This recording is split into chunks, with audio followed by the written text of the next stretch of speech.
Oh, it's even last year when he couldn't play, he was still around the group.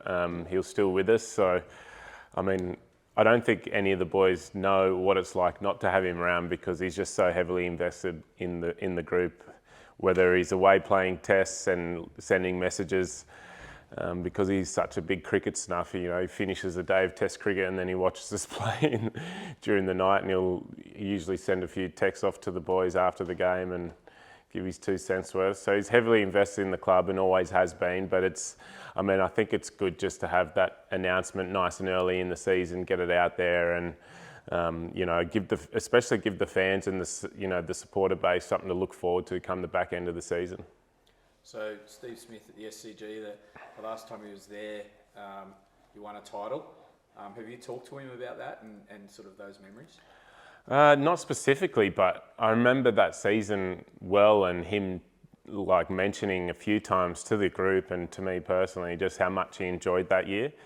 I think it was not long after some pretty tough times for him, and I know he'd come back and he'd done really well in some Test cricket already over in the Ashes in England, but to come back and sort of, amongst probably a lot of familiar faces for him, and to spend some time at home in Sydney for him as well. So I know he really enjoyed that season and enjoyed, helping the Sixers get to a BBL title, and hopefully he can do the same for us again this year.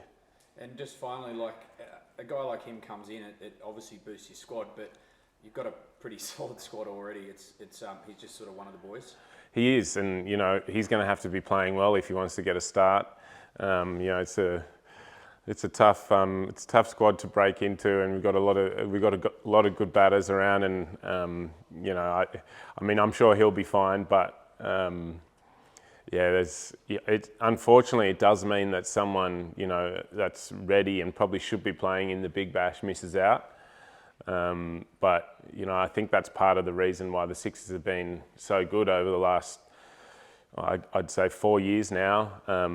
We've been extremely consistent and at the top of the table quite frequently, and I think that's because of the depth of the squad rather than just the out and out superstars, and the guys that fill in when Steve isn't around, and who get called in for the odd game here and there, and there's always contributions across the board. So whilst he does definitely add a lot of talent and skill on paper to the group, there's still a lot of work to be done in terms of getting our team into a position to be successful before he gets there.